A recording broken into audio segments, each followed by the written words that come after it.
Maintenant, nous allons parler la parole de Dieu, mais avant, je vais prier. Père Céleste, dans le nom de Jésus-Christ, nous te remercions pour cette soirée, nous te remercions pour ta présence qui traverse le temps et l'espace, et nous pouvons toujours être dans ta présence au nom de Jésus-Christ. Et nous te remercions qu'aujourd'hui, dans l'Église, dans ce parc, pour ceux qui sont à la maison, ceux qui nous écoutent par la télévision ou sur d'autres tablettes ou l'ordinateur, non seulement la parole, les chansons, la louange, mais la parole de Dieu peut également sortir d'ici. Nous croyons en cela et nous croyons et nous disons et nous confessons notre foi que rien et personne ne peut nous séparer de ton amour, ni cette situation de coronavirus, cette situation de pandémie. Nous te remercions pour les différentes choses matérielles avec lesquelles nous pouvons être en contact et nous pouvons traverser ce temps de crise. Nous te remercions pour tous nos frères, pour leur attachement à l'Église, à la parole de Dieu. Nous te remercions parce qu'ils sont assis devant leur écran et nous savons, nous croyons que notre cœur est en train de s'attacher les uns aux autres et virtuellement, oui, mais nous pouvons quand même vivre cette fraternité, cette union. Nous pouvons vivre ta libération, ta présence. Nous te demandons, notre Dieu, de bénir les systèmes informatiques pour ne pas avoir de problème, ni maintenant, ni plus tard. Nous te demandons qu'on puisse utiliser ces outils et que ces outils puissent servir les buts pour lesquels ils ont été créés. Et nous te remercions parce que ce sont des médias par lesquels on peut transmettre la parole de Dieu, la lumière, la force, l'amour, la puissance. Nous te demandons, notre Dieu, dans le nom de Seigneur Jésus, que ce soir, cela soit effectif et que toutes les personnes puissent prendre une bénédiction dans le nom de Jésus-Christ, qui est béni maintenant et à jamais. Amen. Gloire à Dieu. Alléluia. Donc, maintenant, je vous demande de préparer votre Bible. Vous pouvez même l'ouvrir au livre de Esther, chapitre 4. J'aimerais lire quelques versets ici. Et ce n'est pas toute l'histoire que je vais lire ici, et je ne vais pas lire toute l'histoire parce qu'il est quand même très, très intéressant et très important. Mais maintenant, je voudrais en parler plus symboliquement de cette histoire. Et j'aimerais parler de la prière selon le livre de Esther. Comment nous pouvons rentrer dans la présence de notre roi. Donc, les trois personnages importants, donc la reine Esther, Mardoché et le roi qui est Ahasverouch. J'aimerais présenter les différentes étapes de la vie d'un chrétien. Mardoché est lié à l'homme ou à l'humanité. Esther va être assimilé à l'Église et le roi va être assimilé au Seigneur. Et si nous approchons à cette histoire-là, nous allons voir que nous allons avoir une révélation, une lignée de révélation ici, qui a un raisonnement secondaire qui peut avoir dans cette histoire. Et j'en suis sûr que ça peut toucher notre cœur et ça peut nous exhorter à la prière. Donc, Esther chapitre 4, à partir des versets 1 jusqu'à 4. Donc, Mardoché, ayant appris tout ce qui se passait, déchirait ses vêtements, s'enveloppa d'un sac et se couvrit de cendres. Puis il alla au milieu de la ville en poussant avec force des cris amers et se rendit jusqu'à la porte du roi, dont l'entrée était interdite à toute personne revêtue d'un sac.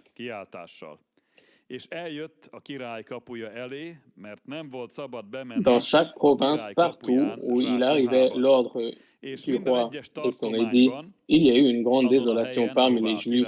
Ils jeûnaient, pleuraient et se lamentaient, et beaucoup se couchaient sur le sac et le cendre. Les servantes d'Esther et ses eunuques vinrent lui apporter, annoncer cela, et la reine fut très effrayée. Elle envoyait des vêtements à Mardoché pour le couvrir et lui faire ôter son sac, mais il ne les accepta pas.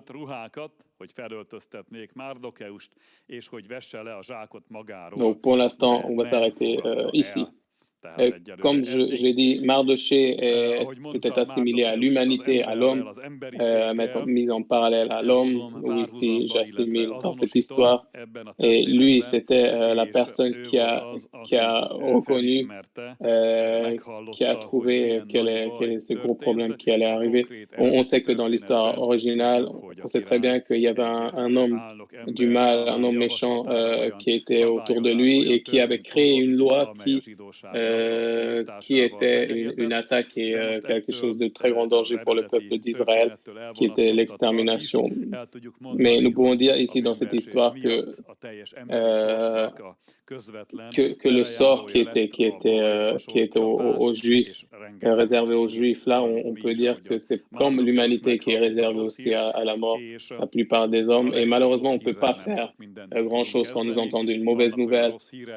Maintenant, par exemple, on a eu un problème technique, on a pu résoudre ça assez facilement, mais tôt ou tard, nous entendons une mauvaise nouvelle, malheureusement, avec lesquelles on ne peut pas faire grand-chose.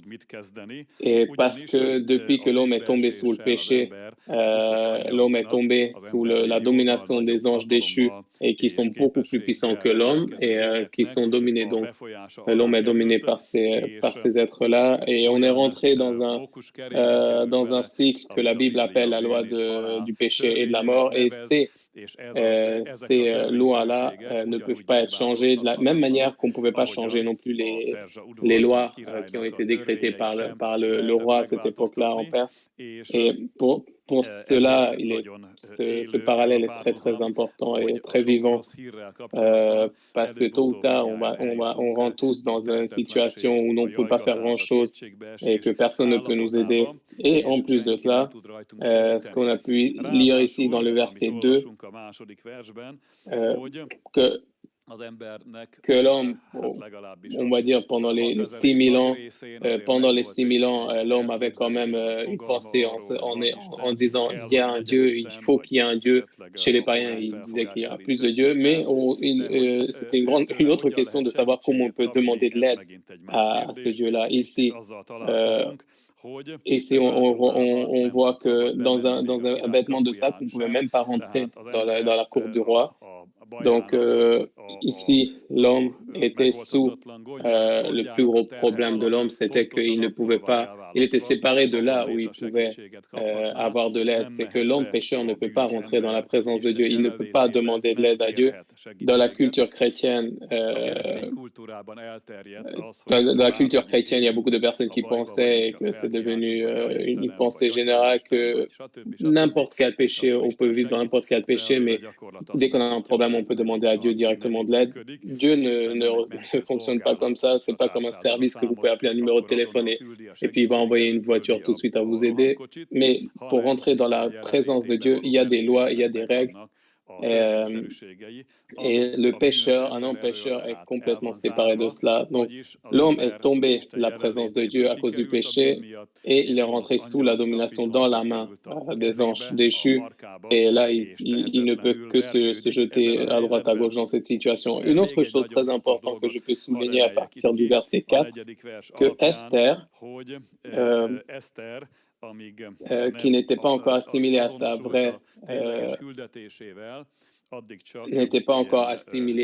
vraie situation et ne savait pas exactement qu'est-ce qu'elle peut faire. Elle pouvait simplement aider de l'extérieur Mardoché en pensant que peut-être en lui envoyant des vêtements, c'est comme un pansement, peut-être que Mardoché va enlever de lui ce vêtement de sac qu'il a pris à cause de cette tragédie et qu'après il allait s'habiller dans de vrais vêtements. Et là, elle pensait que là, il va être beaucoup plus en avance. Mais malheureusement, la situation, c'est que Mardoché, même dans des vêtements, dans de beaux vêtements, ne pouvait pas rentrer dans la présence du roi parce qu'il y avait un certain protocole, normalement, et certaines régulations par lesquelles on pouvait rentrer dans la présence du roi. Donc, si l'Église ne bouge simplement, ne se mouvoie que dans une situation où il se tourne vers les gens avec empathie peut-être avec un peu de psychologie, ils essayent de parler sur les âmes, témoigner un peu d'amour vers leur âme, ou peut-être dans cette catégorie quelque chose de encore plus élevé, l'Église essaye de remplir des besoins avec ses capacités caritatives. C'est là où l'Église va se rendre compte qu'il y a un tel problème qu'avec ces manœuvres-là, l'Église ne peut pas vraiment donner de l'aide à l'humanité, à l'homme. Mais dans l'histoire vient le grand tourment, et pour ça, lisons à partir du verset 11 comment cette histoire continue. Donc, à partir du verset 11, je vais lire. Tous les serviteurs du roi et le peuple des provinces du roi savaient qu'il existe une loi portant peine de mort contre quiconque, homme ou femme, entre chez le roi dans la cour intérieure sans avoir été appelé. Cela seul a la vie seule. Tehát erről beszéltem az előbb, hogy még ha szép ruhába lett volna is Márdokeus, akkor is csak a halálát tudta volna elérni. Et donc, Kivévén, à l'exception donc de celui là seul à la vie sauve à qui le roi tend le sceptre d'or. Et moi, je n'ai pas été appelé auprès du roi depuis 30 jours. Lorsque les paroles d'Esther eurent rapporté à Mardoché, Mardoché fit répondre à Esther, ne t'imagine pas que tu échapperas seul d'entre tous les Juifs parce que tu es dans la maison du roi, car si tu te tais maintenant, le secours et la délivrance surgiront d'autre part pour les Juifs, et toi et la maison de ton père, vous périrez. Et qui sait si ce n'est pas pour un temps comme celui-ci que tu es parvenu à la royauté. Amen. Donc ici, le grand tourment, pour l'humanité, dans cette humanité, il y a une personne, donc Esther était assimilée à l'Église, donc il y a un peuple qui est rentré dans la royauté, et c'est pour ça on peut quand même garder ce parallèle entre Esther et l'Église. Si on va au chapitre 2, verset 7, on voit que Esther était fille de son oncle, car n'avait ni père ni mère. Et donc elle avait donc ni père ni mère. Donc là, on voit très bien que ça peut être assimilé à l'Église. Jésus dit que seuls peuvent être ses disciples, ceux qui se séparent de façon spirituelle de leurs ancêtres, de leurs racines, et que la personne se donne au cycle de comment naître de nouveau. Et nous lisons que c'est Mardoché, son oncle, qui l'avait élevé ici. Par exemple, l'Église est très touchée ici par les choses humaines ici sur terre, parce que Mardoché était assimilé à l'homme. Après, nous voyons une autre chose, que la fille était belle et elle avait une belle taille, donc elle avait la grâce sur elle. Donc l'Église pas assimilée à la grâce de Dieu sur elle. Donc l'Église a la capacité de rentrer dans la présence de Dieu sans avoir la mort et l'anéantissement quand l'Église rentre dans la présence de Dieu. Donc l'Église a une identité qui a complètement changé, qui n'avait ni père ni mère. C'est pas l'identité qui a été générée par les ancêtres, mais nous avons été créés de nouveau en Jésus-Christ. Donc les choses anciennes sont passées, toutes choses ont été faites de nouveau. Donc Pierre dit sur les églises dans sa première lettre, à partir de verset 2, donc dans Pierre, la lettre de Pierre,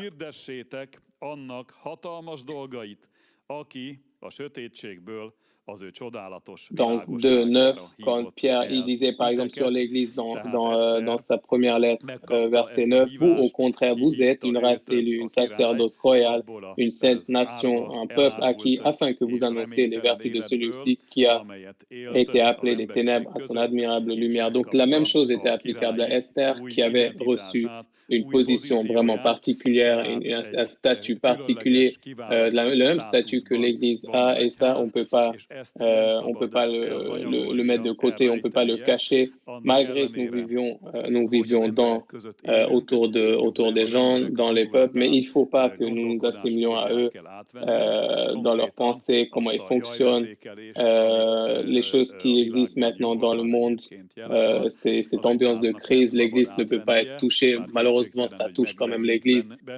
Nous, au niveau de notre âme, notre sentiment, on peut être touché, mais il faut qu'on se rappelle que nous ne sommes pas, nous ne sommes pas partis de ce point de vue-là de l'humanité, mais Dieu nous a sortis d'ici, nous a donné une certaine identité par lesquels, par notre parole, notre comportement, nos gestes, nous puissions proclamer la qualité, la puissance, la vie de Dieu. Il faut qu'on prêche cela dans notre qualité de vie, dans notre façon de vivre, mais également dans les paroles, dans les gestes. Il faut qu'on le fasse. Il faut que nous sachions que nous sommes les envoyés d'une personne, de Dieu qui est vraiment omniprésent, omnipuissant, omnipotent, et c'est lui qu'on représente ici. Humainement, on sait très bien, comme je l'ai dit, qu'il est impossible de sortir du péché, du fardeau du péché, et même si l'homme cherche de toute manière, on peut pas trouver une aide, parce que si l'homme essaie de dire, OK, oh mon Dieu, aide-moi, fais quelque chose, l'homme va se rendre compte que Dieu, en direct, ne pourrait pas écouter l'homme, mais l'Église est dans une certaine position. L'Église est écoutée. Les lois spirituelles sont pas modifiables dans cette ère-là. Ces lois ne vont pas changer, mais nous avons reçu une force, un pouvoir pour utiliser les lois qui sont au-dessus des lois du mal et des lois de méchanceté. Comme dit la Bible, c'est qu'il est plus grand, celui est plus grand qui est en nous que qui est contre nous, ou qui est dans ce monde-là. Dieu ne change pas le monde, mais il nous met au-dessus de ce monde-là et nous donne le pouvoir spirituel pour dominer sur ce monde-là, mais spirituellement, selon les règles spirituelles. Et c'est de ça que Esther, il fallait qu'on rappelle à Esther à cette époque-là, parce que l'Église a une identité. Dans l'histoire de l'Église, il y a l'identité de la volonté humaine, et puis il y a l'appel de Dieu, et puis parfois on est un petit peu entre les deux. Mais il est très très bon de se secouer nous-mêmes, se secouer les uns les autres pour savoir et pour montrer que l'Église n'a pas le même sort et ne peut pas vivre non plus de la même manière que le monde vit. Et nous voyons que quand dans l'idée de Esther, il y avait un peu de turbulence. Une fois que c'était géré, elle savait très bien ce qu'elle devait faire. Donc, continuons à lire l'histoire à partir de chapitre 5, verset 1. Le troisième jour, Esther mit ses vêtements royaux et se présenta dans la cour intérieure de la maison du roi, devant la maison du roi. Le roi était assis sur son trône royal dans la maison royale en face de l'entrée de la maison. Lorsque le roi vit la reine Esther debout dans la cour, elle trouva grâce à ses yeux, et le roi tendit à Esther le sceptre d'or qu'il tenait à la main. Esther s'approcha et toucha le bout du sceptre. Le roi lui dit: « Qu'as-tu, reine Esther, et que te demandes-tu? Quand ce serait la moitié du royaume, elle te sera donnée. »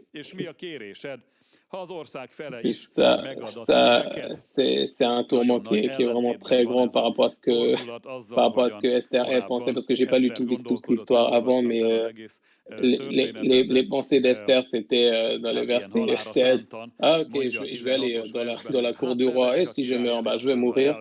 Donc si on lit par rapport à ça, c'est complètement différent. Là, elle s'est rendue compte que le roi, il m'a beaucoup plus que moi j'aurais pensé, donc j'étais accueilli par une grande gentillesse gentillesse. Et le roi dit que tout ce que tu demandes, je ferai pour toi. Donc, n'hésite pas, je suis le roi, je vais t'aider. Et il n'y a pas une situation de laquelle je ne pourrais pas t'en sortir. Euh,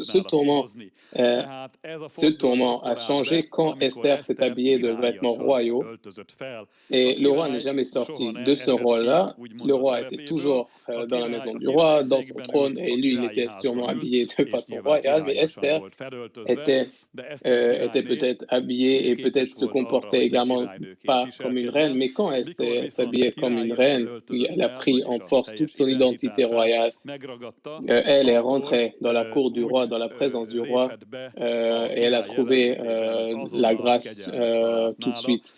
Donc, elle a eu cette situation et cette possibilité que pour nous, par exemple, de rentrer et rentrer dans les problèmes et agir dans les problèmes beaucoup plus puissamment que simplement de rentrer, donner des vêtements aux gens et aider, même si ce sont des choses qui sont acceptables et qui sont importantes. Mais l'Église a comme rôle plus important de s'habiller comme un roi et une identité royale et puis rentrer là dans la présence de Dieu, là où il y a le roi, où il y a le trône du roi et puisse rentrer en contact avec le roi.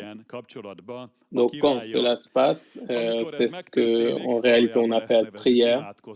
À ce moment-là, l'homme lève sa voix, et même physiquement, si l'homme ne peut pas rentrer au ciel, mais il y a ce chemin-là. Jésus-Christ a créé ce chemin-là, le Fils de Dieu, qui est descendu du ciel, puis rentré au ciel.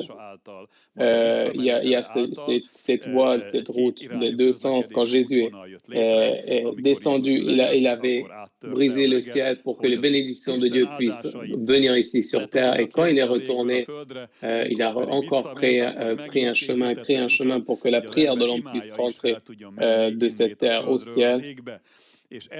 Et c'est comme ça qu'il faut qu'on pense et qu'on réfléchisse pour qu'on soit.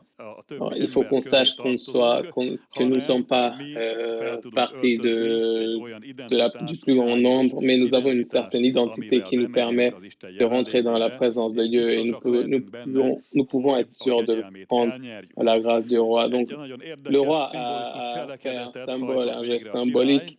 Elle a tendu son sceptre. Et ce sceptre-là présentait le pouvoir du roi, ce sceptre d'or. Si on prend ça symboliquement, on peut dire c'était l'omnipotence de Dieu dirigée vers l'homme que nous pouvons voir ici. Et qui est la plus grande révélation ici, c'est que la rédemption a été faite, c'est que Dieu a envoyé son Fils ici sur terre comme son sacrifice pour qu'il puisse prendre nos péchés et que ceux qui croient en lui ne périssent point mais puissent avoir la vie éternelle. Et parce que nous avons eu ce tourment-là, ce sceptre-là, étendu vers nous aussi par le Seigneur. Et c'est pas de temps en temps, on peut ajouter que avant chaque prière, il faut pas que tu vives toujours avant chaque prière comme Esther. Ok, essayons de prier et si je suis perdu, je suis perdu. Mais on peut y aller avec courage, avec confiance dans la présence de Dieu parce que ce sceptre est continuellement tendu vers nous, ce sceptre d'or. La reine d'Esther, elle ne savait pas au départ, mais quand elle avait expérimenté, elle a vu, mais à quelle facilité elle peut rentrer dans la présence du roi. On peut voir qu'après, elle a pris courage. Il faut qu'on apprenne la même chose, pas de manière impolie, rentrer dans la présence de Dieu parce qu'il y a un certain protocole. Mais ça, il faut qu'on le fasse avec courage, avec confiance. Il ne faut pas qu'on se dise qu'on dérange Dieu. Il ne faut pas qu'on se dise qu'on vient dans une mauvaise situation, dans un mauvais moment. Il ne faut pas penser qu'on va peut-être arrêter le Dieu de faire quelque chose et que là, il va se fâcher contre nous. Et il se dit pourquoi après, on ne peut pas prier après. après. Non, il faut prier quand vous êtes en joie, dans la peine, dans la nuit, dans le matin, quand vous voulez, dans la journée, dans la présence de Dieu. Et ce sceptre d'or est continuellement tendu vers nous. Et c'est pas nous qui l'avons acquis, cette grâce, mais c'est Jésus-Christ qui avait acquis cela pour nous. Et en fait, c'est par Jésus que nous avons ce sceptre qui est tourné vers nous continuellement. Et c'est par Jésus que nous pouvons à tout moment, n'importe où, rentrer dans la présence de Dieu. L'apôtre Paul dit la même chose aux Romains, chapitre 5, à partir du verset 1 et 2. Donc Romains chapitre 5, 1 et 2, je vais lire rapidement. Donc il dit la chose suivante.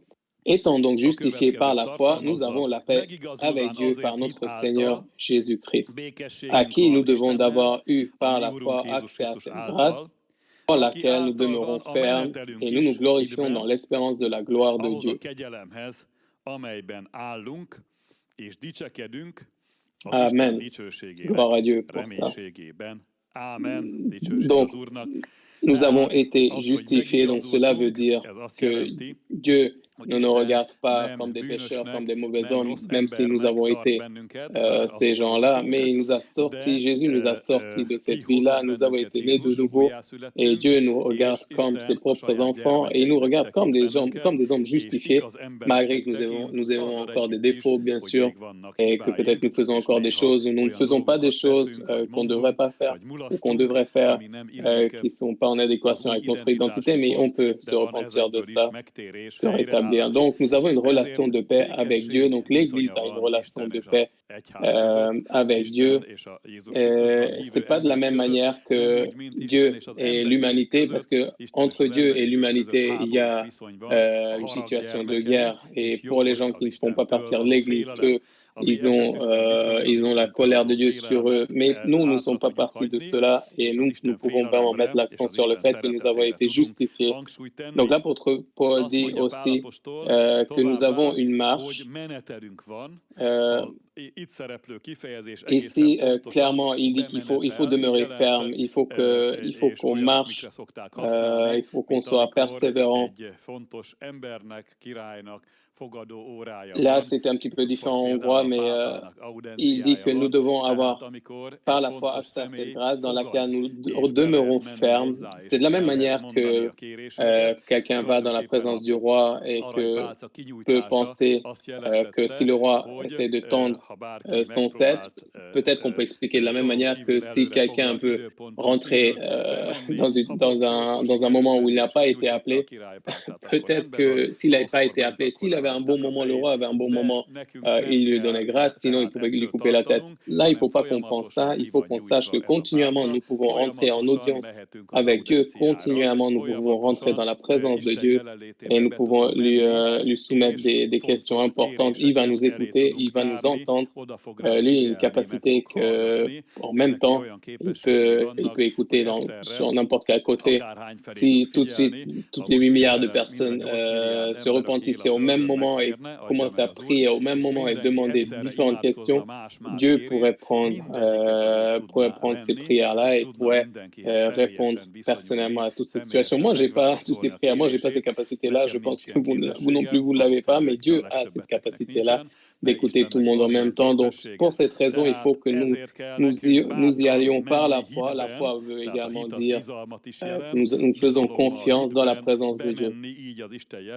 Et dans la grâce dans laquelle nous sommes déjà. Donc, c'est pas donc rentrer dans la présence de Dieu, c'est pas une question de vie ou mort, mais cette situation de vie ou de mort a déjà été décidée quand Jésus était sur la croix. Et parce que lui, il a pris nos péchés sur lui, il nous a rendus purs, il nous a glorifiés, il nous a justifiés. Et pour cela, nous pouvons librement aller dans la présence de Dieu n'importe quand. Et ça, c'est quelque chose qui est incroyable et c'est un choix incroyable, mais c'est un devoir. Donc, c'est un droit, mais c'est un devoir. Et que nous devons vraiment témoigner cette relation également aux hommes. Donc, revenons dans le livre d'Esther maintenant. La réaction d'Esther est vraiment très étonnante. Vous pouvez juste imaginer même la situation concrètement, à quel moment le drame était, c'est que son peuple allait être complètement exterminé ou pas. Et peut-être que là, c'était la dernière chance que peut-être que son peuple n'allait pas être exterminé. Donc, Esther était, on pourrait dire que l'humanité, de la même manière, était donnée à la mort, mais la seule solution est en Jésus-Christ. Mais ici, Esther avait un état d'âme vraiment incroyable ici, qu'on peut trouver complètement différent de ce qu'on avait lu dans dans les chapitres 4. Peut-être que je rentre et puis je vais être perdu ou je vais pas être perdu. Le changement était venu quand elle s'habillait comme un roi, de façon royale, comme une reine. Et très, très important que nous prenions sur nous cette identité, qu'on est les enfants de Dieu et qu'on soit vraiment dans la situation où nous gardons cela. Donc, Esther n'a pas dit ça. Esther lui a pas dit oh là là, ça fait longtemps que je voulais te parler, j'ai un tellement gros problème, je voulais demander de l'aide, aide-moi tout de suite. Non, là, il n'est pas rentré, elle n'est pas commencé à parler tout de suite comme ça, roi, mais il avait une énorme façon de communiquer. Et elle nous montre que dans la prière, c'est pas vraiment de dire la prière là, mais c'est plutôt d'être en communion avec le roi, avec celui qui est pouvoir. Et imagine ce qu'elle a dit, Esther. Imagine, elle a dit, si le roi le trouve bon. Après, imagine que Esther pensait à ses parents, à sa famille, aux gens, aux frères, sœurs, à son peuple. Elle a dit que peut-être tout le monde va être perdu, etc. Non, elle n'a pas dit ça. Elle a dit quand si le roi le trouve bon, que le roi vienne aujourd'hui avec Aman au festin que je lui ai préparé. Et c'est juste incroyable, c'est que étant dans la présence du roi, elle voulait montrer qu'elle voulait rester encore dans la présence du roi. Et puis après, nous pouvons lire, nous pouvons continuer à partir du verset 6. Et pendant qu'on buvait le vin, elle est venue encore à son festin-là et le roi a encore demandé, allez, dis-le, qu'est-ce que tu veux encore? Donc à partir du verset 7, on lit, Esther répondit, moi c'est ce que je désire, c'est pas maintenant que je vais vous le dire, mais le roi, si j'ai trouvé grâce, vienne à un autre festin que j'ai préparé pour lui. Et Esther, on peut dire qu'elle a vraiment commencé à aimer prier. C'est comme si elle disait qu'elle veut encore rentrer dans la présence du roi, elle veut rester dans la présence du roi avec mon Seigneur. Donc il faut qu'on apprenne qu'avec nos problèmes, il ne faut pas qu'on tombe sur Dieu avec nos problèmes-là. Comme nous allons lire dans l'Épître aux Romains, qu'il faut rentrer dans la présence de Dieu avec foi et avec la foi par laquelle que Dieu n'est pas inerte par rapport à nous. Dieu est vraiment décidé de nous aider. Il n'attend que pouvoir nous aider, mais n'oublions surtout pas que la personne qui donne la bénédiction est plus importante que la bénédiction qu'elle donne. Il y a un protocole de ce cours-là qu'Esther elle connaissait très bien quand elle s'habillait de façon royale, c'était complètement clair pour elle. Après, nous, c'est la même chose pour nous. Il ne faut pas non plus simplement s'habiller de façon royale et puis garder en nous une identité complètement dérangée, faible et peureuse, mais il faut que nous revêtions nos vêtements royaux pour l'extérieur, mais également pour l'intérieur, nous ayons une identité ferme. Dans la prière, c'est dans la présence de Dieu qu'on montre vraiment qui nous sommes. Donc, les vêtements royaux sont nous donnés par grâce. La grâce que le sceptre d'or puisse être donné, montré vers nous, c'est pareil, c'est une grâce, mais la vraie qualité de l'homme est montrer comment il se présente, comment il mouvoie, comment il parle dans la présence de Dieu. Et Esther, c'est ici qu'on s'est rendu compte d'Esther qu'elle est vraiment devenue une reine, qu'elle n'avait pas seulement un mendiant habillé de vêtements royaux, mais c'était vraiment, c'est devenu quelqu'un de noble à l'intérieur, une personne royale. On peut assimiler ça à notre vie, ça montrait qu'il faut qu'on se purifie et sanctifie de l'extérieur et que cœur, c'est le cœur qui doit s'intégrer à celui qui est au pouvoir. Il ne faut pas qu'on tombe vers Dieu. Ok, maintenant, essayons de demander tout ce qu'on peut, parce qu'on ne sait jamais quand est-ce que ça va se terminer. Donc, on essaie d'avoir le plus qu'on peut pendant qu'on peut. Mais le plus important, c'est notre relation avec Dieu. Deux chapitres plus tard, verset 7, le deuxième festin qui est ici dit que Esther avait fait au roi pour Haman et le roi. On lit que le roi et Haman allèrent au festin chez la reine Esther. Ce second jour, le roi a dit encore à Esther pendant qu'on buvait le vin: « Quelle est ta demande, reine Esther? Elle te sera accordée. Que désires-tu? Quand ce sera la moitié du royaume, tu l'obtiendras. » La reine d'Esther répondit: « Si j'ai trouvé grâce à tes yeux, ô roi, et si le roi trouve bon, accorde-moi la vie. Voilà ma demande, et sauve mon peuple. Voilà mon désir. » Donc, bien préparé avec en respectant le protocole de la cour. Elle a quand même dit ce qu'elle voulait au bon moment, sa demande, sa requête au bon moment, et la requête a tout de suite été exaucée. Le roi s'est ouvert tout de suite, et le roi s'est ouvert à la fois vers la reine Esther. Parce que nous, pour les chrétiens, nous avons une énorme chance de savoir que nous pouvons influencer Dieu et que le Seigneur va écouter nos demandes. Il ne faut pas pleurer à Dieu, il ne faut pas dire « Oh Seigneur, on peut pas avoir, je pourrais pas juste avoir quelque chose de petit, juste s'il te plaît, donne-moi quelque chose. » Mais il faut rentrer dans la présence de Dieu, comme la reine est partie à son mari, au roi, que leur pouvoir commun a déjà commencé, leur règne commun a déjà commencé, et d'une bonne comportement et d'un comportement correct, on peut rentrer dans sa présence. Encore deux versets que j'aimerais vous lire à partir du Jean 1, chapitre 3, verset 21. Il dit: « Bien-aimés, si notre cœur ne nous condamne pas, nous avons de l'assurance devant Dieu. Quoi que ce soit que nous demandions, nous le recevons de lui, parce que nous gardons ses commandements et que nous faisons ce qui lui est agréable. Et si c'est son commandement, que nous croyons au nom de son Fils Jésus-Christ et que nous nous aimions les uns aux autres selon le commandement qu'il nous a donné. » Donc, ça compte beaucoup. L'état de notre cœur compte beaucoup. S'il n'y a pas de péché, très facile de rentrer dans la présence de Dieu. Si le cœur ou la conscience montre des péchés, souligne des péchés, il faut commencer la prière pour qu'on puisse rétablir cette situation de paix avec Dieu. Si nous avons déjà ça, nous pouvons nous vêtir de vêtements royaux et nous pouvons garder les commandements de Dieu. Nous pouvons utiliser l'amour et vivre dans l'amour vers nos compères. Un autre verset, ici dans le chapitre 5, 1 Jean 5, verset 14-15. Nous avons auprès de lui cette assurance que si nous demandons quelque chose selon sa volonté, il nous écoute. Et nous savons qu'il nous écoute. Quelque chose que nous demandions, nous savons que nous possédons la chose que nous lui avons demandée. Quelque chose qui renforce beaucoup l'identité des croyants.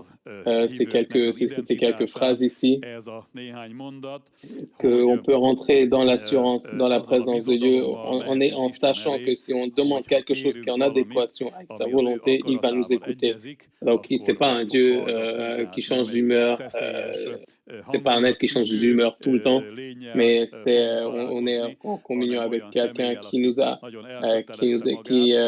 qu'on peut connaître ses plans-là, qu'on peut connaître sa volonté et que nous pouvons nous comporter pour qu'on puisse être dans sa présence. Et il faut qu'on accepte la parole de Dieu dans notre cœur. Et on peut aller dans la présence de Dieu en sachant et en ayant cette confiance qui nous montre que Dieu va nous écouter. C'est quelque chose qui est incroyable. Donc la grande question, c'est pas vraiment que j'ai dit ma requête, est-ce que Dieu va m'écouter?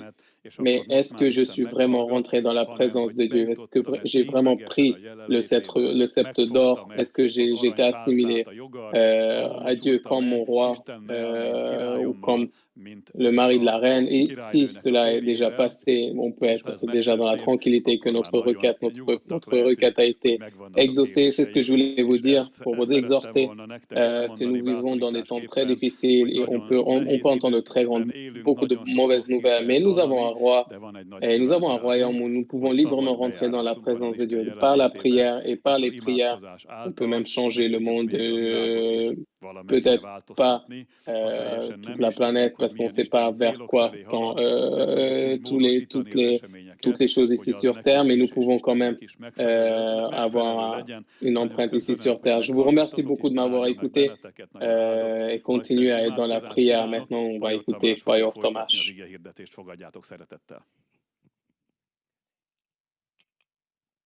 Moi aussi, je vous souhaite la bienvenue avec beaucoup d'amour. Ce que je vais dire s'attache à beaucoup de points, à ce que vous avez pu entendre de Csaba maintenant.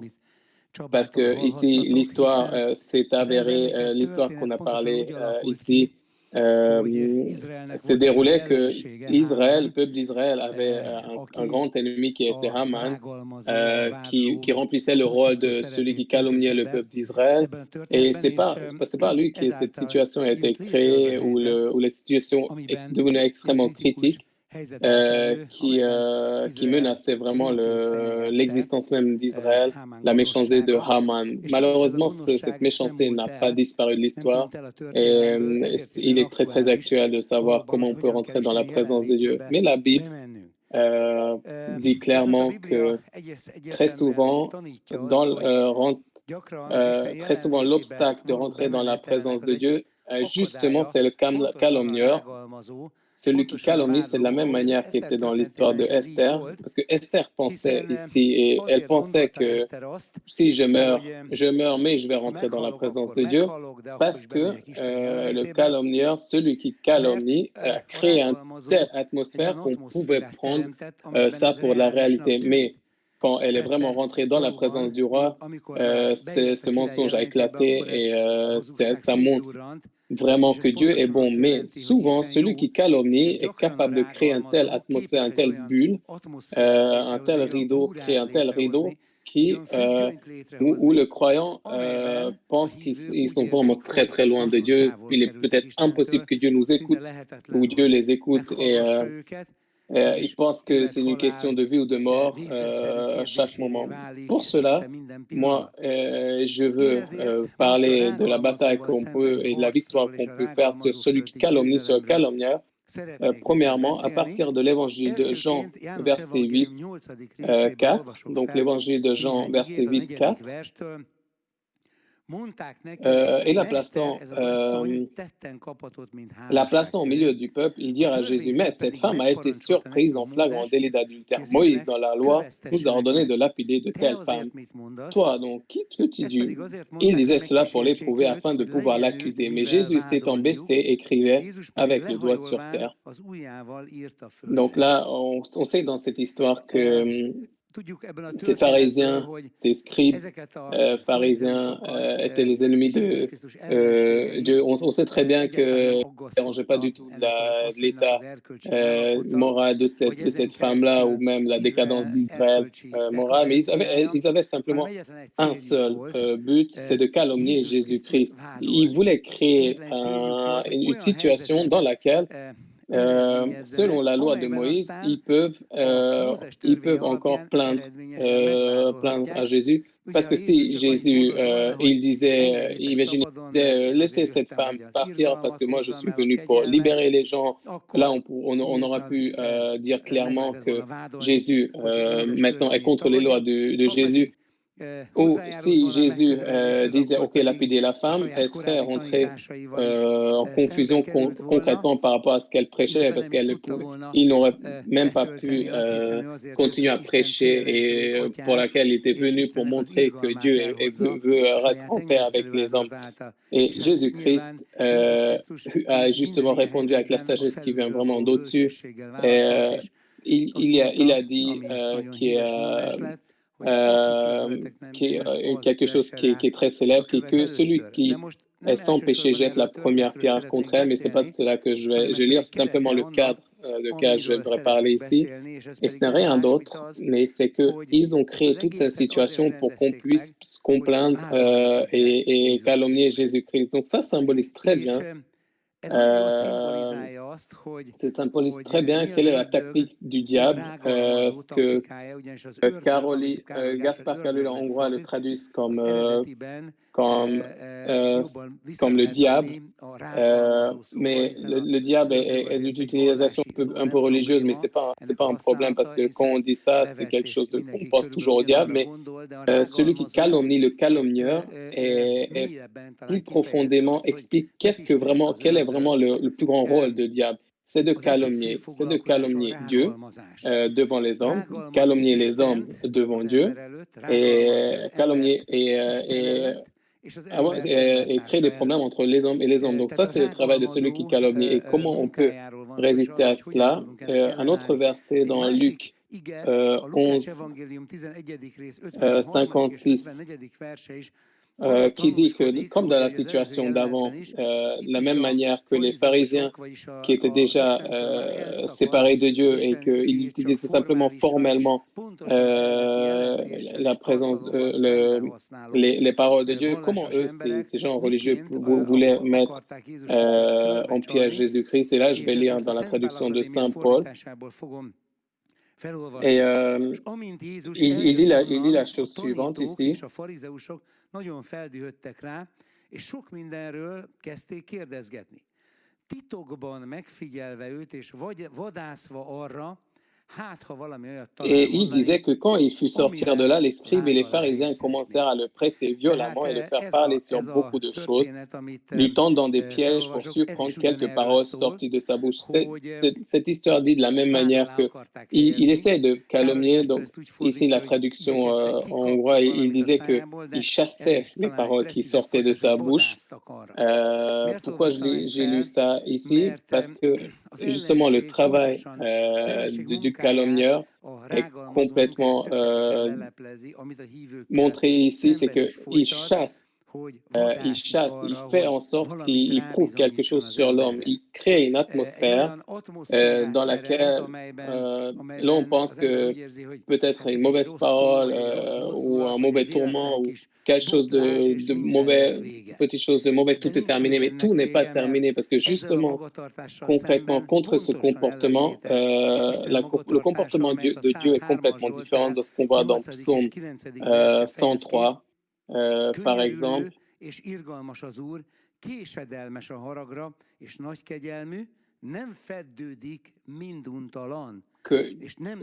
qui est juste incroyable, que Dieu est vraiment bon avec nous, donc son comportement est complètement différent de nous. Psaume 103, versets 8 et 9. Donc, c'est pas justement trouver des problèmes en nous, mais il dit que l'Éternel est miséricordieux et compatient, lent à la colère et riche de bonté. Donc, cette attitude des pharisiens qui est de calomnier les gens, qu'ils ont pris de celui qui calomnie, donc le diable, n'est rien d'autre que de la haine de Dieu et de la haine des hommes. Et on voit très bien que cela peut s'habiller très facilement comme quelqu'un qui croit en Dieu ou formellement vêtu Dieu sur lui-même. Et malheureusement, il y a beaucoup d'exemples dans l'histoire que dans le judaïsme, dans le christianisme et dans d'autres religions aussi. Mais l'essentiel, c'est toujours que on peut le trouver et on peut voir que ce qu'il veut, c'est juste de vous chasser, de calomnier, de te regarder, de nous regarder avec les yeux méchants et qu'il puisse montrer que tu t'es trompé et qu'il puisse prouver que tu t'es trompé, tu as fait quelque chose de mauvais. C'est rien d'autre que c'est vraiment le fait de calomnier les gens. Donc le fait de calomnier, ça peut calculer complètement des choses méchantes et qui sont mensongères, mais et simplement dire ou attaquer quelqu'un de façon attaqué d'une autre façon, qui veut montrer quel est le jugement qui est attendu à l'homme ou les causes qui sont attendues, les jugements qui sont causés par le comportement de l'homme. Mais le comportement de Dieu est complètement différent par rapport à cela. Et c'est pour ça qu'il est vrai, ce dont Chaba aussi a parlé tout à l'heure, que nous pouvons rentrer avec confiance dans la présence de Dieu, parce que ce sceptre d'or est déjà tendu, pas une fois et incalculable, de façon incalculable, mais tendu tout le temps, parce que Jésus-Christ, avec son sacrifice unique, a changé, a fait en sorte qu'il sanctifie ceux qui croient en lui. Et oui, parce que si on croit, si les gens croient la parole de Dieu, s'ils connaissent la parole de Dieu, ils peuvent complètement, le calomniateur peut complètement utiliser vraiment la parole de Dieu écrite en enlevant la force qui est derrière. La Bible peut être quelque chose juste un livre de loi, et la vie comme ça peut tourner dans une situation où l'on pense que j'ai pas fait ceci, j'ai pas fait cela, même ça, j'ai pas fait. Et ça peut être juste inimaginable, incalculable. Donc, l'homme est toujours dans une situation de manque, une situation de honte. Et l'homme se comporte d'une façon que le calomniateur peut utiliser d'une façon vraiment très talentueuse. Et c'est lui qui crée cette situation-là. Mais justement, nous parlons de cette bulle-là, pour éclater cette bulle et pour qu'on puisse rentrer de la présence de Dieu et qu'on puisse savoir qu'il y a une bonne chose qui nous attend là-bas et qu'on peut rentrer avec confiance là-bas. Devant le trône de la grâce, parce que dans Éphésiens, on lit de l'œuvre rédemptrice de Jésus-Christ qu'il a arrêté cette loi qui dépend des commandements. Les préceptes, au lieu de me précepte, figure le mot dogme. C'est pour ça qu'on parle du christianisme dogmatique, de religion dogmatique,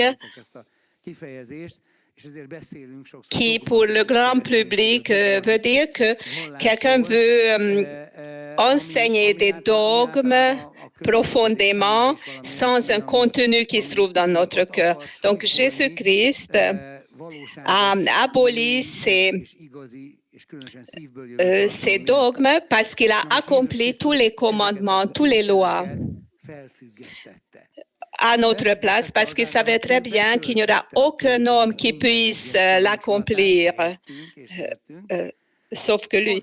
Donc, il a tout accompli, il a pris toutes les punitions pour la transgression de la loi. Ce qui en suit, c'est que si nous contemplons cela, ce qu'il a fait et sa personne, alors ça va créer un tel changement dans notre cœur à cause desquels nous lui sommes toujours reconnaissants.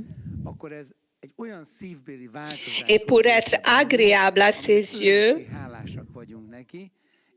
à cause de la communion avec lui, nous nous efforçons à accomplir la loi, mais pas comme des choses extérieures.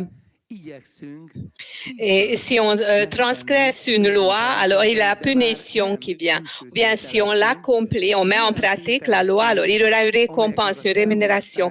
Mais la rémunération, c'est que je peux être ensemble avec Dieu et je n'ai pas peur que je vais sortir de cette présence. Je n'ai pas peur, je n'ai pas d'angoisse que je vais perdre mon salut et qu'est-ce que Dieu me va dire à cause de telle ou telle chose, mais je sais très bien qu'il est compatissant, qu'il est miséricordieux, qu'il a de la grâce et il est compatissant pour nous parce qu'il a été tenté comme nous, excepté le péché. Et on peut le traduire dans le texte original qu'il a été tenté en tout, mais il n'a pas commis de péché. Donc Jésus n'a pas commis de péché, mais il a vécu tout ce que le pécheur subit à cause de ses péchés. C'est pour ça que nous pouvons nous confier au maximum à lui et personne n'est plus proche de nous que Jésus-Christ. Et quelle que soit ta situation actuellement, même si tu te sens misérable et tu as l'impression que personne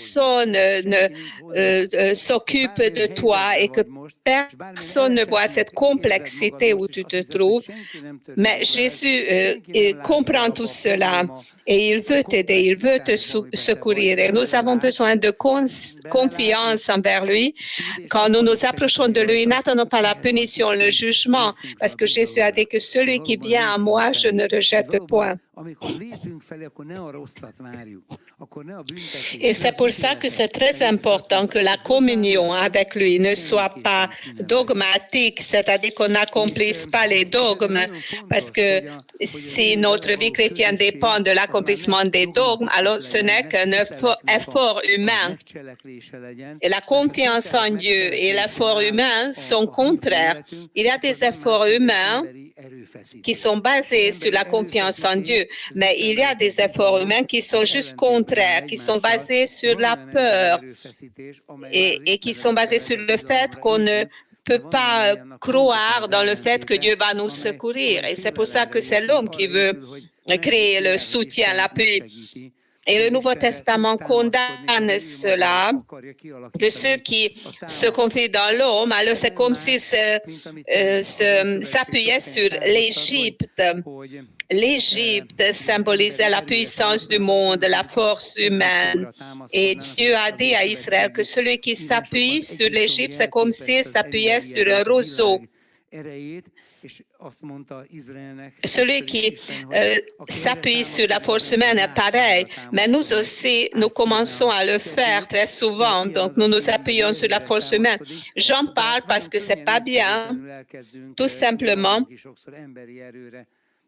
On a parlé du repos la semaine passée où Jésus-Christ nous a déjà introduit dans le sabbat. Donc, notre cœur peut s'appuyer sur Jésus-Christ. Et comme le prophète Isaïe dit que celui dont le cœur s'appuie sur toi se trouve dans la paix totale parce que notre cœur a confiance en toi.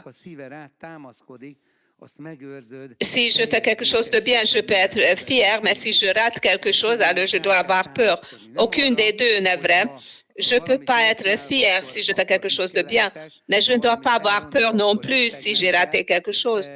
Si j'ai raté quelque chose, je dois avouer ça honnêtement et dire au Seigneur et de m'appuyer sur sa grâce parce que sa grâce fonctionne le mieux quand je finis par comprendre que j'ai raté quelque chose. Dieu ne méprise jamais le cœur brisé. Et il dit dans l'Épître aux Hébreux, nous lisons que le sacrifice de Jésus-Christ est éternel, unique et parfait. Donc la vie chrétienne ne se compose pas du fait que sans cesse, dans chaque moment,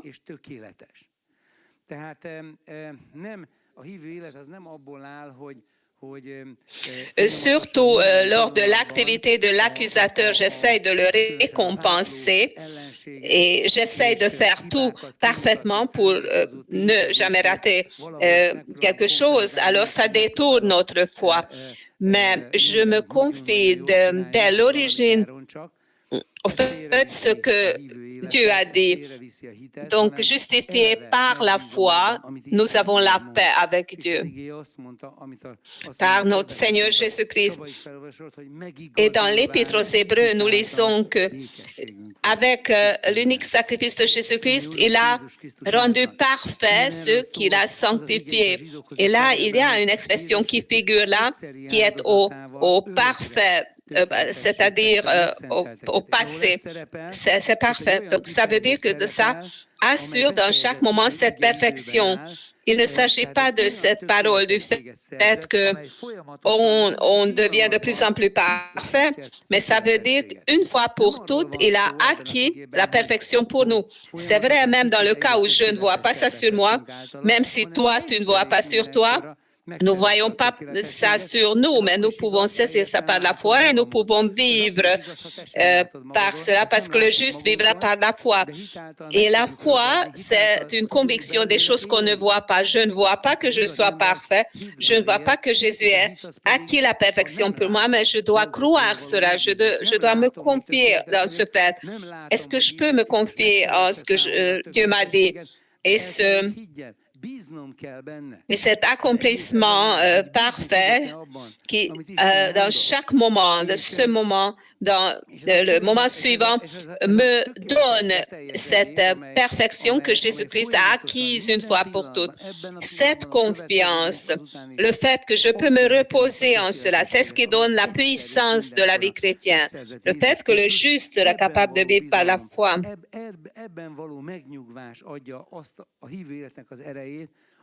Et ça démontre justement que ce que ça veut dire que la confiance. Et pourquoi est-ce que la Bible nomme l'ennemi de Dieu Satan l'accusateur, calomniateur? C'est ce qu'il fait, il calomnie. Il essaie de séparer Dieu et l'homme. Déjà dans le jardin d'Éden, sa première action concernant l'homme a fait ça. Donc, il a tenté la couple humaine, d'abord Ève, et il lui a fait croire que Dieu n'était pas bon, mais qu'il était mauvais. Pourquoi est-ce que le texte du serpent voulait dire ça? Si nous réfléchissons un peu, que Dieu, après avoir créé le monde, l'univers, l'a créé bon. Après chaque jour de la création, le premier chapitre de la Bible se termine ainsi que Dieu a vu que c'était bon. Et si Dieu dit que quelque chose était bon, alors c'était bon. Ce n'est pas selon nos notions d'aujourd'hui, mais c'est à un niveau beaucoup plus élevé, supérieur. Tout était bon. Et l'homme a été créé quand ce bon monde a été créé. Il a créé dans ce monde et l'homme s'est réveillé après sa création. Il a vu que tout était bon ici, que c'était un monde merveilleux, que toute la vie est un bonheur permanent. Et ça a rendu Dieu très authentique. Et nous savons que la couple, Adam et Ève, avait une communion personnelle avec Dieu parce que nous savons bien que Dieu est descendu des cieux le soir et Dieu a cultivé sa communion avec l'homme. Donc, ils avaient une communion personnelle avec Dieu et le monde créé a rendu témoignage au fait que c'était bon. Il n'y avait pas de raison d'avoir une méfiance. Et dans cette relation et dans ce monde harmonique, l'opprobre de l'accusateur est venu et le doute qu'il a planté dans le cœur de l'homme. Je ne vais pas dire toute l'histoire maintenant, mais la conclusion finale, c'est que si Dieu ne veut pas qu'ils mangent de l'arbre, parce que dans ce cas-là, ils seront semblables à Dieu, donc ils vont savoir le bien et le mal. Alors dans ce cas-là, Dieu n'est pas bon.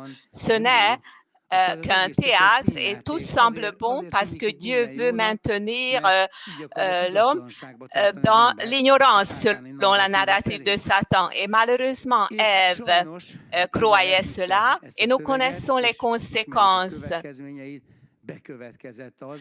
C'était pas visible, donc ils ne sont pas morts tout de suite.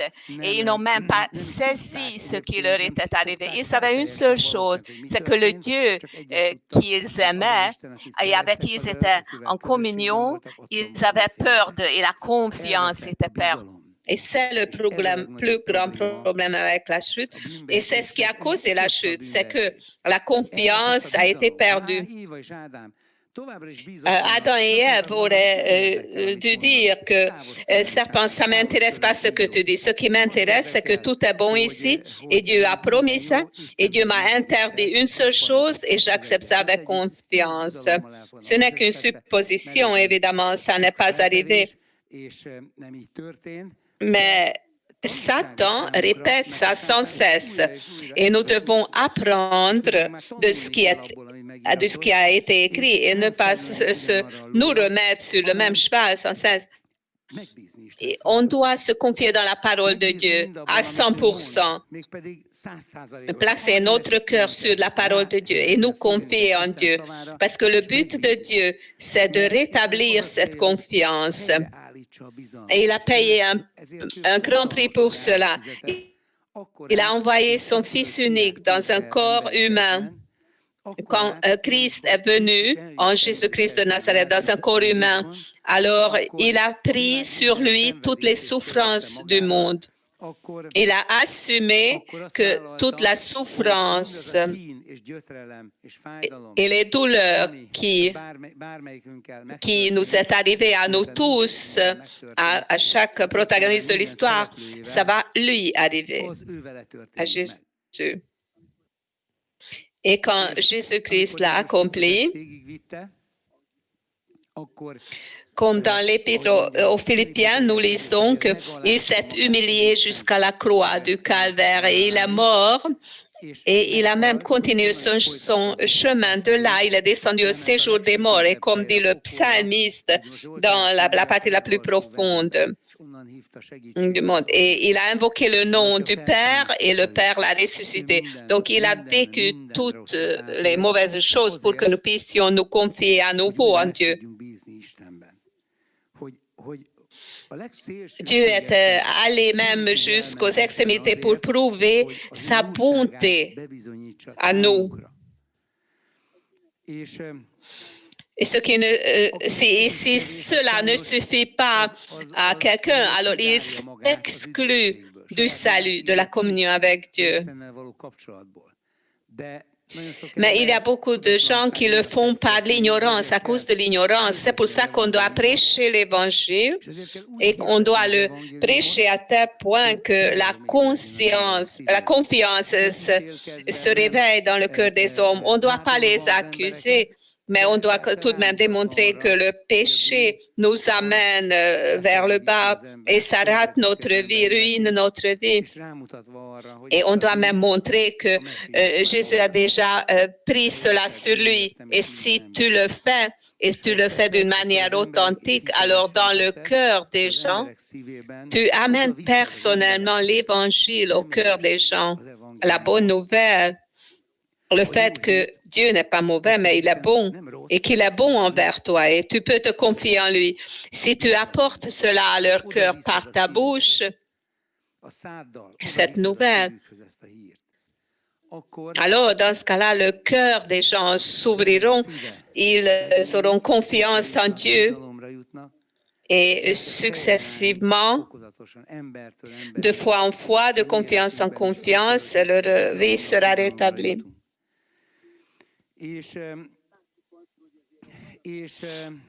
Et nous voyons que c'est très difficile de rétablir cela. J'aimerais vous lire de la traduction de l'Académie Saint-Paul de l'Apocalypse pour dévoiler l'activité de l'accusateur. Apocalypse 12, 9. Et il fut précipité le grand dragon, le serpent ancien, appelé le diable et Satan, celui qui séduit toute la terre. Il fut précipité sur la terre et ses anges furent précipités avec lui. Et j'entendis dans le ciel une voix forte qui disait, « Maintenant, le salut est arrivé, ainsi que la puissance, le règne de notre Dieu et l'autorité de son Christ, car il a été précipité l'accusateur de nos frères, celui qui les accusait devant notre Dieu jour et nuit. Ils l'ont vaincu à cause du sang de l'agneau et à cause de la parole de leur témoignage, et ils n'ont pas aimé leur vie jusqu'à craindre la mort. C'est pourquoi réjouissez-vous, cieux, et vous qui habitez dans les cieux, malheur à la terre et à la mer, car le diable est descendu vers vous, animé d'une grande colère, sachant qu'il a peu de temps. » C'est une prophétie qui va s'accomplir dans l'avenir, mais je crois que nous pouvons déjà sentir les signes avant-coureurs. Ça s'approche de la terre.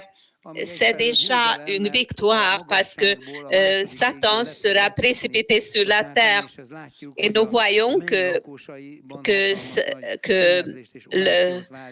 les êtres célestes se réjouiront parce qu'ils savent très bien qu'il a peu de temps. Mais Satan aussi sait qu'il a peu de temps. Donc, dans le temps qui lui reste, il veut détruire comme jamais auparavant. C'est pour ça que je vous dis qu'on peut voir les signes avant-coureurs de ça sur la terre. Mais pourquoi est-ce que je vous ai lu ce passage?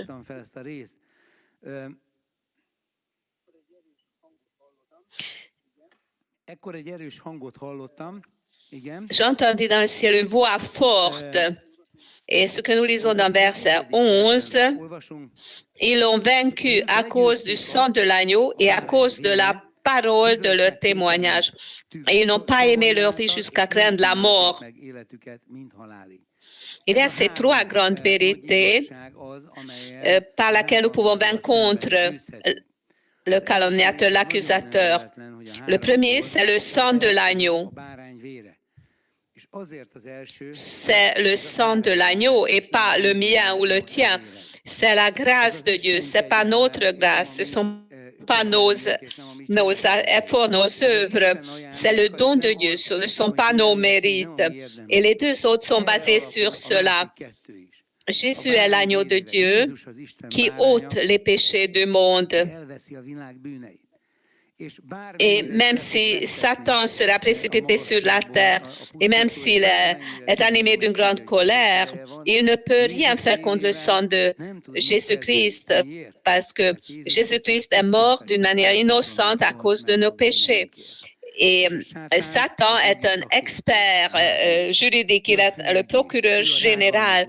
Il connaît la loi de Dieu, la forme de sa loi et la lettre de la loi de Dieu, mais pas l'esprit. Mais l'esprit de cette loi, c'est l'amour, c'est la miséricorde. Son esprit est l'amour qui sauve, mais il en connaît la lettre. Et c'est à la base de la lettre qu'il accuse les gens devant nos dieux, comme nous voyons que il accuse nos frères jour et nuit. C'est permanent. Et ce que je viens de vous lire, c'est juste le contraire. C'est-à-dire que Dieu ne nous juge pas. Il le fait seulement dans le cas où c'est inévitable, incontournable déjà. Mais le but, c'est de nous améliorer et c'est concret.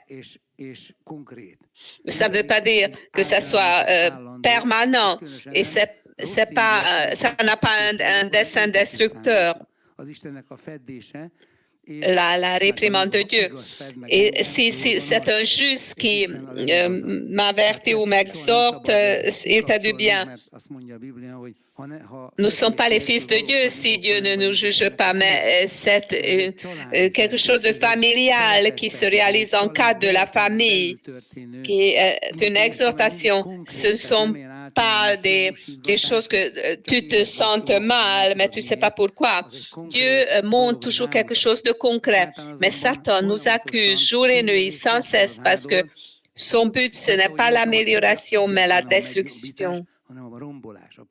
Mais nous l'avons vaincu à cause du sang de l'agneau. Pas à cause de nous, mais à cause de quelqu'un d'autre qui n'est pas nous.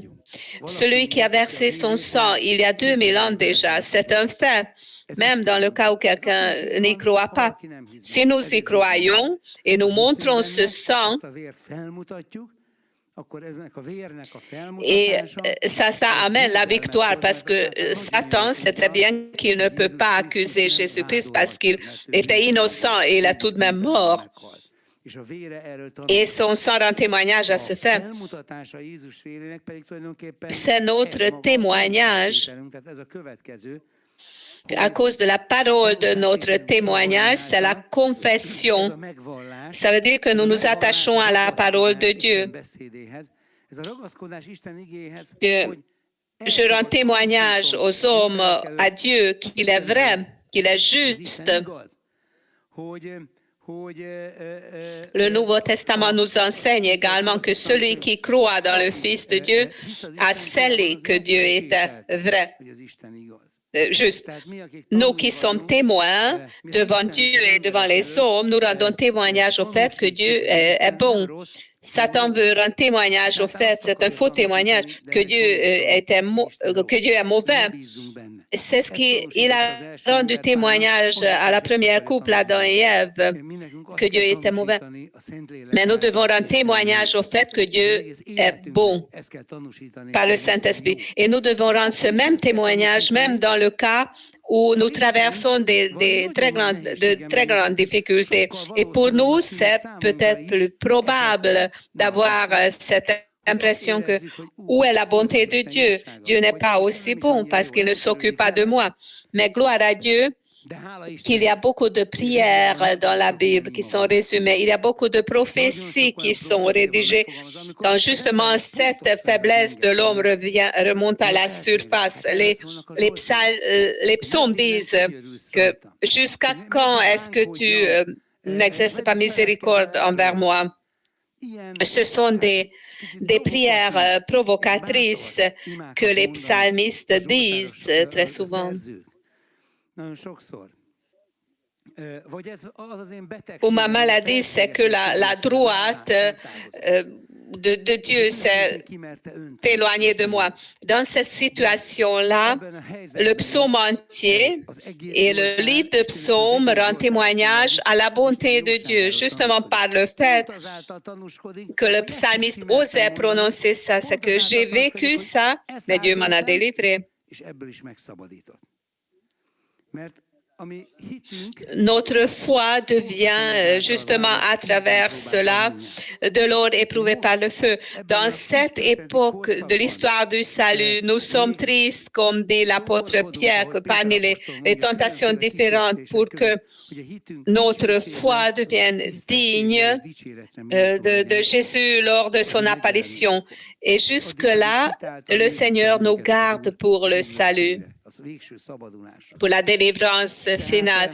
Et la troisième chose avec laquelle nous vaincons l'accusateur, c'est que nous n'aimons pas notre vie jusqu'à craindre la mort. Comme Jésus dit que celui qui garde sa vie, il la perdra, mais celui qui la perd pour moi et pour l'Évangile, il la gardera. Ça aussi, ça parle de la confiance. Si je sais que je consacre ma vie à Dieu, je ne vais pas recevoir quelque chose de mauvais de sa part, mais il va me donner quelque chose de nouveau et il va me rendre ça chaque jour. Mais il me rend chaque jour beaucoup plus que ce que je peux lui donner. C'est pour ça que je vous encourage et je m'encourage moi-même aussi que suivons Jésus-Christ qui a dit que celui qui veut venir après moi, qu'il vienne, qu'il me suive et qu'il prenne sa croix chaque jour. Ça veut dire que nous pouvons décider chaque jour que je vais consacrer ma vie, que ta volonté soit faite et pas la mienne. Je consacre ma vie à toi parce que je crois que tout ce qui est bon descend de toi et ça ne vient pas à cause de mes plans. Et si nous faisons cela, nous sommes cachés dans le sang de l'agneau. L'accusateur ne m'attaque plus, mais Jésus-Christ, en qui se trouve ma vie. Alléluia.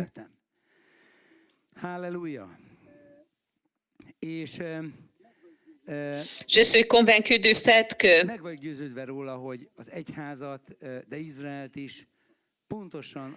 c'est à cause de l'appartenance d'Israël et de l'Église à Dieu qu'ils reçoivent tant d'accusations et de calomnies. Satan est décrit en tant que l'accusateur de nos frères, comme dans l'Épître aux Romains, nous lisons que c'est à cause de toi que nous sommes tués chaque jour. Nous sommes comme un troupeau qui sera abattu. Mais nous sommes plus que vainqueurs par celui qui nous a aimés.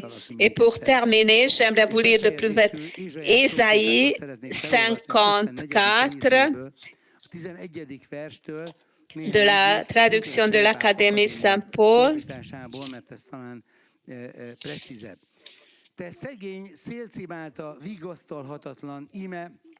Je vais construire sur des saphirs d'un fondement et de toutes les prières précieuses.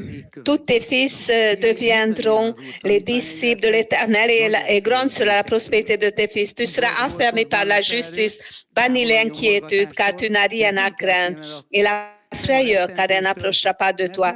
Si l'on forme des complots, ça ne viendra pas de moi. Quiconque se liguera contre toi tombera sous ton pouvoir. Voici, j'ai créé l'ouvrier qui souffle le charbon au feu et qui fabrique une arme par son travail. Mais j'ai créé aussi le destructeur pour la briser. Toute arme forgée contre toi sera sans effet, et toute langue qui s'élèvera en justice contre toi, tu la condamneras. Tel est l'héritage des serviteurs de l'Éternel. Tel est le salut qui leur viendra de moi, dit l'Éternel. À partir du verset 11, Ésaïe 54. Il décrit l'état d'Israël, c'est-à-dire qu'on ne peut pas le consoler, mais ensuite il dit que je te donnerai des fondements de saphir et je ferai tes créneaux de rubis, tes portes d'escarboucle. C'est une référence sur la Nouvelle Jérusalem céleste, sur ses portes. C'est-à-dire que Dieu nous prépare une grande consolation pour les souffrances terrestres ici. Et ne perdez ça jamais de la vue. Ensuite, il dit que tu seras affermi par la justice, verset 14. Dans la traduction de Caroline, c'est que tu seras affermi par la justice. La même chose qu'en français. Mais dans ton être juste, dans ton état de juste, parce que le sang de Jésus-Christ a acquis ça pour que tu sois juste. Ça dépend de toi. Tu dois croire en son sang qui a payé le prix de tes péchés. Et c'est par ce sang que tu as vaincu l'accusateur et tu as un triomphe au-dessus de lui. Et si l'on forme des complots, ça ne viendra pas de moi. Quiconque se liguera contre toi tombera sous ton pouvoir. Le pire, c'est que sous les souffrances, sous les afflictions, sous les accusations de l'ennemi, on a l'impression que c'est Dieu qui dirige ça contre nous. C'est le but de Satan. Dieu dit, c'est que ça ne viendra pas de moi. Quiconque se liguera contre toi tombera sous ton pouvoir. T'as qu'à te confier dans le Seigneur et invoque son nom. Comme dit le psalmiste, invoque-moi pendant ta misère et je vais te délivrer et tu me glorifieras. Parce que c'est Dieu qui a créé le destructeur, non pas qu'il soit le destructeur, mais il est devenu le destructeur. Toute arme forgée contre toi sera sans effet. Tu dois croire ça. Même si tu vois des armées contre toi, sache que ça sera sans effet contre toi. Tu vas les détruire, ruiner tous. Parce que Dieu t'a considéré comme juste et c'est pour ça que tu es fort comme ça. N'ayez pas peur, confiez-vous dans l'Éternel. Et la confiance que l'accusateur, la calomniateur a ruinée, Dieu veut la rétablir. Dieu veut que tu te confies en lui, que tu aies confiance dans sa parole parce qu'il a donné toutes les raisons pour cela. Personne n'est plus proche de toi. Personne ne peut t'aider plus. Verse ton cœur devant lui, viens à lui comme tu l'es, tu ne dois pas te falsifier. Il te connaît, il sait comme tu es. Et viens à lui. Et si tu n'as jamais dit de ta vie que Jésus pardonne mes péchés et donne-moi la vie éternelle, alors je te prie, dis avec moi cette prière suivante, parce que c'est ainsi que la foi commence. C'est ainsi que commence l'aspersion du sang de Jésus-Christ. C'est ainsi que la justification commence. C'est ainsi que commence la communion avec Dieu. Commence à croire en Dieu. Et tu peux lancer la confiance si tu crois ça dans ton cœur, que Jésus est mort pour tes péchés, que c'est pour tes péchés qu'il est mort, qu'il est ressuscité dans tes morts, et tu le confesses par ta bouche. Je vais dire une prière brève où que tu sois, répète après moi, ensuite suis Jésus-Christ. Père céleste, moi je suis devant toi au nom de Jésus-Christ. Je reconnais que tu es bon. Mais moi, je suis un pécheur. Et j'ai commis beaucoup de péchés contre toi. Mais maintenant, je m'humilie devant toi. Et je viens à toi, Seigneur Jésus. Aie miséricorde de moi. Pardonne mes péchés, je te prie, parce que moi, je m'humilie devant toi. Je viens à toi, Seigneur Jésus. Et je me repens Je te prie de m'asperger de ton sang, parce que je crois que tu es mort à cause de mes péchés. Je crois que tu as été enseveli, mais le troisième jour, tu es ressuscité dans les morts en ton corps pour que je sois justifié. Et maintenant, j'ouvre mon cœur devant toi, Seigneur Jésus. Et je me détourne de mes péchés. Et je te reçois dans mon cœur. Viens dans mon cœur, Seigneur Jésus. Viens dans mon cœur, Seigneur Jésus. Et donne-moi la vie éternelle. Donne-moi le salut.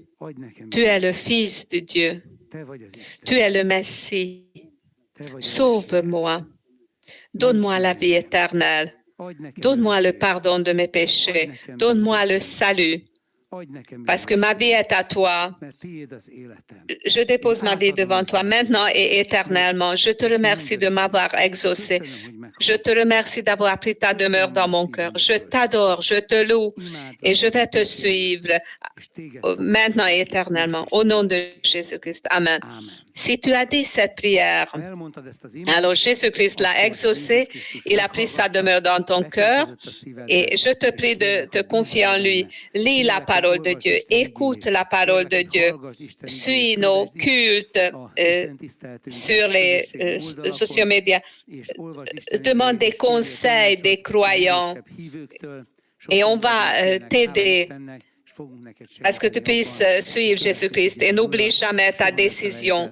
Et j'aimerais terminer notre culte par une prière. Père céleste, nous te remercions d'être miséricordieux, que tu nous enseignes. Je te remercie d'avoir allé avec confiance devant le trône de la grâce. Nous te remercions, Seigneur, que c'est déjà décidé que tu as tendu le sceptre d'or dans la personne de Jésus-Christ et tu nous as donné le chemin libre et nous sommes justifiés par la foi et nous sommes dans la grâce dans laquelle nous marchons vers toi, nous nous approchons de toi et nous te remercions de rémunérer nos requêtes de prière et nous te remercions de pouvoir nous revêtir des vêtements du salut et nous te remercions de nous donner la victoire contre l'accusateur, contre les fléaux de la langue qu'on a dit contre ton peuple. Détruis, Seigneur, ces paroles dans l'atmosphère, dans les intelligences, dans les âmes, dans les cœurs, dans la vie publique, dans l'atmosphère, dans chaque croyant et ne permets pas que ces paroles puissent aliéner des personnes de toi. Amène ton troupeau, tes brebis dans ta présence et donne de la grâce à toute l'Église. Nous te prions le sang de Jésus-Christ à chaque membre de l'Église et au pays entier. Protège ce pays, Seigneur, du coronavirus et de la terre entière et de l'Europe. Écarter ce virus et sauve la vie des gens et donne de la grâce pour qu'aux États-Unis, la destruction prenne fin et que ce soit la réconciliation qui vienne. Au nom de Jésus-Christ, nous te remercions de nous avoir exaucés. Nous nous confions en toi maintenant et éternellement. Amen. Alléluia. Merci de nous avoir écoutés. On va continuer les cultes en ligne et nous espérons que personnellement aussi, on va pouvoir le continuer.